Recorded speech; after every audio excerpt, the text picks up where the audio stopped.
Hello dear students, welcome back to my channel. So students, आज के video में exercise 2.2 हम कंप्लीट करने वाले हैं। स्टूडेंट्स, जैसे कि आप जानते हैं कि गणिता मंजरी का चैप्टर 2 हमारा चल रहा है, जिसकी एक्सरसाइज 2.1 हम ऑलरेडी कंप्लीट कर चुके हैं। Now we have exercise 2.2। तो आज इसमें टोटल 7 क्वेश्चंस हैं और आज हम कोशिश करेंगे कि पूरे क्वेश्चंस कंप्लीट हो जाए। ठीक है, तो यहाँ पहला फर्स्ट क्वेश्चन से शुरू करते हैं। So students, you can see on your screen we have first question. Find the value of the linear polynomial. हमें एक linear polynomial दिया है 5x - 3। इसके वैल्यूज़ निकालनी है और अगर अलग अलग वैल्यूज़ हमें x की दे रहा है कि अगर x की वैल्यू 0 होगी तो रिज़ल्ट क्या आएगा, -1 होगी तो रिज़ल्ट क्या आएगा और 2 होगी तो क्या आएगा। जब मैंने x की वैल्यू 0 रखी तो 0 रखने पे आप देख सकते हो आपकी स्क्रीन पे यहाँ पे आ गया आपका 5x - 3। अब मैंने x की जगह 0 रखा तो 0 - 3, तो रिज़ल्ट कितना निकल करके आया, -3 आ गया। ठीक है, सेम यहाँ पे वैल्यू रखेंगे, -1 रखेंगे तो 5 × -1 -1 हो जाएगा और -5 × -1 -5 हो जाएगा, -5 - 3। आप देख सकते हो -5 - 3 माइनस प्लस होकर के ये -8 हो जाएगा। करेक्ट।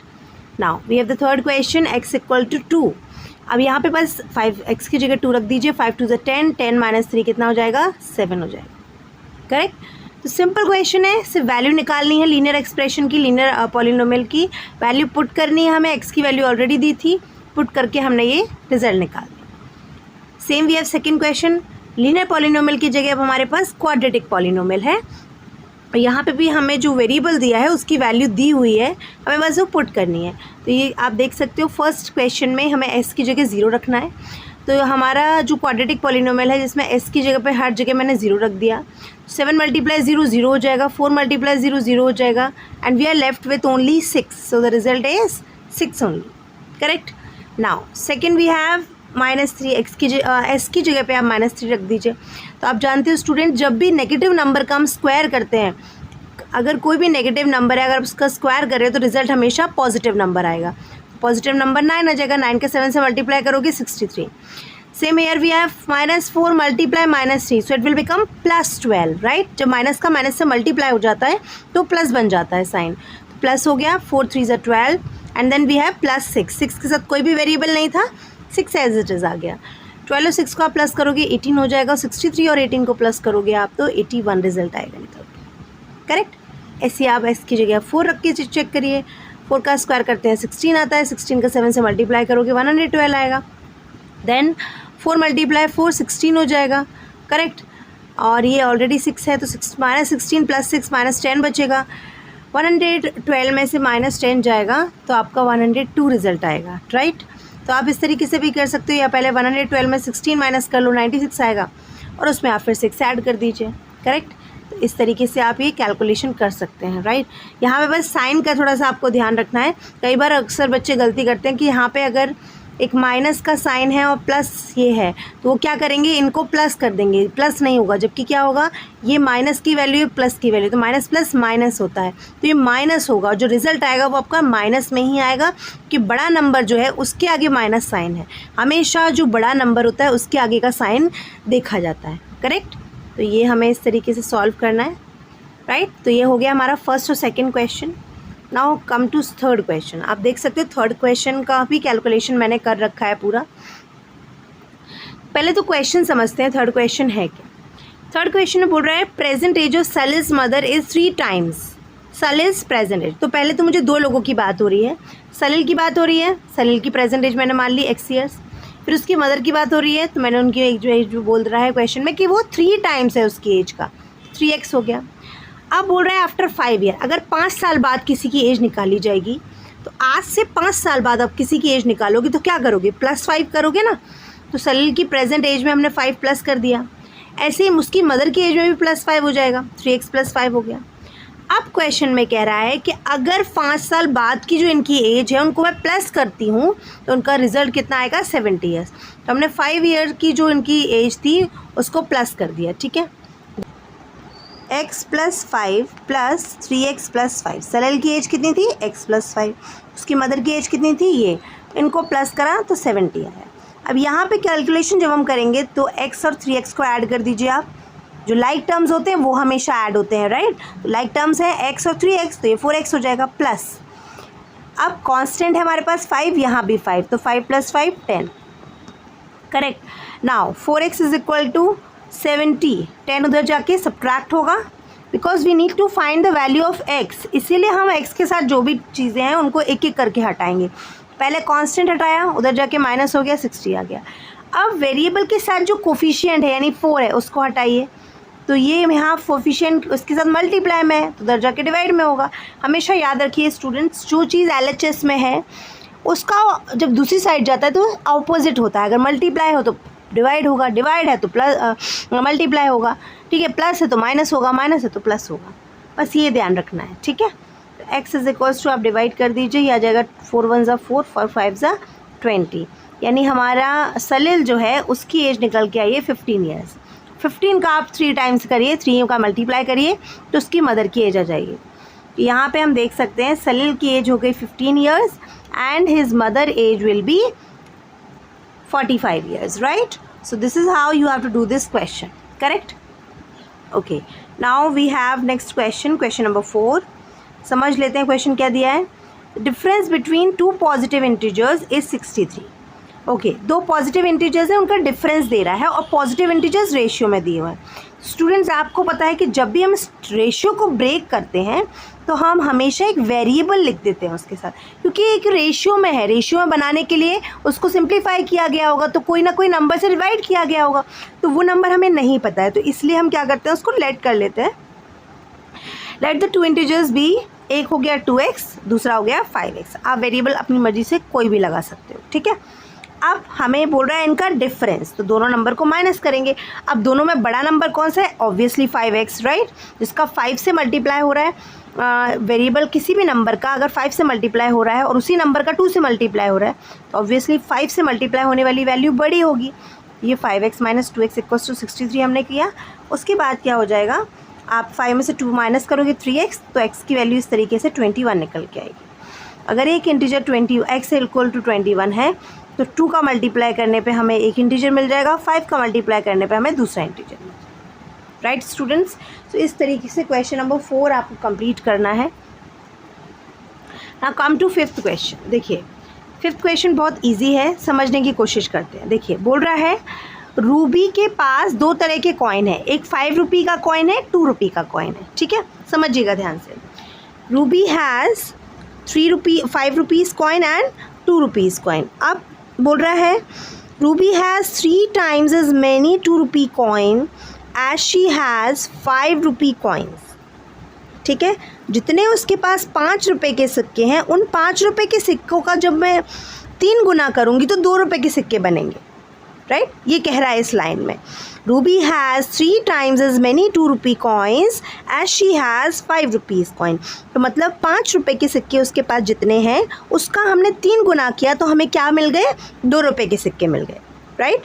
तो ये हो गया हमारा, हमने 5 रुपीज़ कॉइन को x माना, 2 रुपये कॉइन को 3x माना। अब बोल रहा है कि इन टोटल उसके पास 88 रुपीज़ हैं। So how many coins does she have of each type. Basically करना क्या है हमको, 5 रुपये के कॉइन्स हैं, ठीक है, 5 रुपीज़ कॉइन हमने x मान लिए। 2 रुपीज़ के कितने हो गए? 2 रुपीज़ के कॉइन हो गए हमारे पास 3x। अब देखिएगा, अब आपके पास ये सिक्के हैं, मान लीजिए मैं एक एग्जांपल देती हूँ, आपके पास 5 रुपये के 10 सिक्के हैं, ठीक है। 5 रुपीज़ के आपके पास 10 कॉइन्स अगर हैं तो आपके पास टोटल पैसे कितने हुए? आप क्या करोगे, आप ये 5 और ये 10 का मल्टीप्लाई करोगे तो आपके पास कितने रुपए निकल के आएंगे? आपके पास 50 रुपीज़ हो जाएंगे, राइट। और अगर मैं आपको बोलती कि 2 रुपीज़ के आपके पास 7 कॉइन्स हैं, ठीक है, तो आपके पास पैसे कितने हुए? आप क्या करोगे, ये 2 का और ये 7 का कर दोगे मल्टीप्लाई, करेक्ट। कैसे मल्टीप्लाई करेंगे? 2 × 7 यानी कि 14 रुपीज़, ऐसे निकालते ना। तो जो नंबर ऑफ कॉइन्स हैं उसका उस नंबर से मल्टीप्लाई करना है, तब आपका रिजल्ट निकल के आएगा। तो हमें क्वेश्चन में बोल रहा है कि उसके पास 5 रुपये के जो कॉइन है विच इज़ एक्स, तो उसका 5 रुपीज़ के कॉइन के साथ मैं एक्स का 5 का मल्टीप्लाई करूँगी, प्लस 2 रुपये के कॉइन जो है विच इज़ 3x, तो उसमें 2 रुपीज़ के कॉइन है तो 2 का मल्टीप्लाई करूँगी। जब इनको ऐड करके पता चलेगा कि उसके पास कितने पैसे हैं, तो टोटल कितने रुपए दे रहा है, क्वेश्चन में बोल रहा है कि उसके पास 88 रुपीज़ है, करेक्ट। बस अब हम कैलकुलेशन कर लेंगे। बस ये ध्यान रखिए कि जब भी कॉइन्स की, नोट की बात होगी तो जितने वो नंबर हैं उसका उस रुपये से मल्टीप्लाई करना पड़ेगा। इस मैंने यहाँ x का 5 से मल्टीप्लाई किया, 3x का 2 से मल्टीप्लाई किया, ठीक है। अब सॉल्व कर लेंगे हम। 5x plus 3 2 = 6x is equals to 88। अब 6 + 5 हो जाएगा 11x इक्वल्स टू 88। बस अब आप x को यहीं छोड़िए, 88 में 11 का डिवाइड कर दीजिए, डिवाइड करने पे आपका रिजल्ट निकल के आएगा 8। मतलब 5 रुपये के उसके पास 8 सिक्के हैं, ठीक है। 2 रुपीज़ से कितने हो जाएंगे, 5 रुपीज़ के कॉइन हो गए,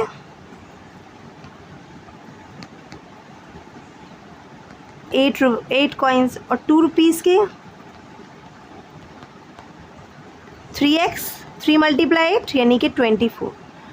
ये इस तरीके से आप कैलकुलेशन करेंगे इसका। ओके, आई होप आपको समझ आया हो।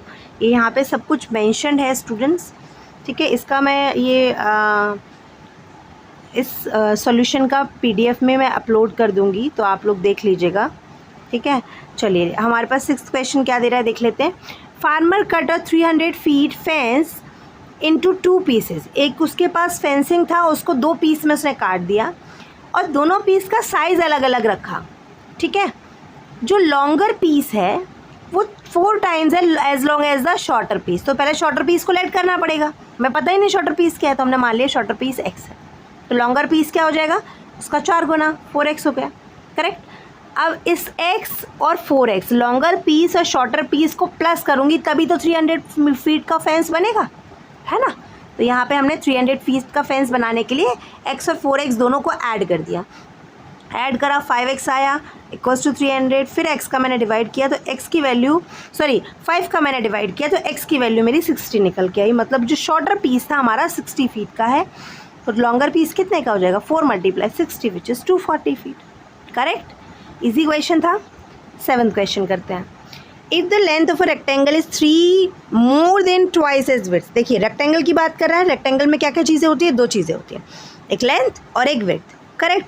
अब लेंथ बोल रहा है कि 3 times more than twice its width, but width तो हमारे पास है ही नहीं, वो विड्थ के कंपैरिजन में बोल रहा है, बट विड्थ तो है ही नहीं, तो हमने मान लिया width of the rectangle is w, correct. अब लेंथ क्या हो जाएगी, बोल रहा है 3 मोर देन, तो जैसा लिखा हुआ है उसी को देखिए, 3 मोर देन का मतलब होता है plus sign, twice its width, twice लिखा हो, टाइम्स लिखा हो, हमेशा याद रखिए स्टूडेंट्स केस में मल्टीप्लाई करते हैं, मोर देन लेस देन के केस है प्लस या माइनस होता है, ठीक है। ट्वाइस इट्स विड्थ, विड्थ मतलब हमने क्या ऐड किया है, w, तो w ले लेंगे, करेक्ट। ये ले लिया मैंने यहाँ पे, तो ये हमारा लेंथ हो गई। अब बोल रहा है इसका पेरीमीटर 24 दिया है, तो आपको पेरीमीटर पता होना चाहिए। क्या होता है perimeter of rectangle, perimeter of rectangle होता है 2 bracket L + B, correct. W लिख देती हूँ मैं इसको यहाँ पे, और ये मुझे ऑलरेडी 24 दे रहा है, ठीक है। अब देखिए 2 ब्रैकेट L की वैल्यू हमारी कितनी थी, 3 + 2w, और ये हमारा w ऑलरेडी है इक्वल्स टू 24, देन 2। अब आप चाहो यहाँ पे स्टूडेंट्स ये जो 2 है इसको RHS में भेज दो, क्योंकि ये इस ब्रैकेट के साथ कैसा है, मल्टीप्लिकेशन में। तो जब भी कोई चीज़ मल्टीप्लिकेशन में होती है तो उधर जाके RHS में जाके डिवाइड में चली जाएगी, तो 24 में इसका डिवाइड हो जाएगा। अब ये ब्रैकेट को सॉल्व करते हैं हम, 3 + 2w + w, लाइक टर्म्स यहाँ पे हमारे पास 2 हैं, ये है और ये है, तो दोनों को प्लस कर दीजिए, 3w आ जाएगा, करेक्ट। अब 3 + 3w इज इक्वल्स टू 2 का डिवाइड कर दीजिए, 12 आ जाएगा। 3w को यहीं छोड़ते हैं, 3 को उधर भेज देते हैं, 12 - 3 हो जाएगा, यहाँ प्लस में था तो उधर जाके माइनस हो गया। अब यहाँ पे 3w इक्वल्स टू 12 - 3 आपका कितना हो जाएगा, 9 हो जाएगा। तो w इक्वल्स टू आपका निकल करके आएगा 9 / 3, it will be 3 only. That means कि हमारी विड्थ कितनी हो गई, 3। अगर विड्थ 3 है तो लेंथ कितनी हो जाएगी? 3 + 2w, w यानी 3, तो 3 + 6 यानी कि 9। तो विड्थ हमारी 3 है, लेंथ हमारी 9 है। राइट स्टूडेंट्स, आई होप ये आपको समझ आया हो। इस तरीके से आप इस क्वेश्चन को सॉल्व करेंगे। ये हो गई हमारी एक्सरसाइज कंप्लीट। स्टूडेंट्स, अगली वीडियो में मैं नेक्स्ट एक्सरसाइज लेकर के आऊँगी। If you like my video please like, share and subscribe my channel. और स्टूडेंट्स ज़्यादा से ज़्यादा शेयर करिए जिससे कि बाकी बच्चों तक ये वीडियो पहुँच पाए। Okay, so stay tuned for next video. Thank you so much.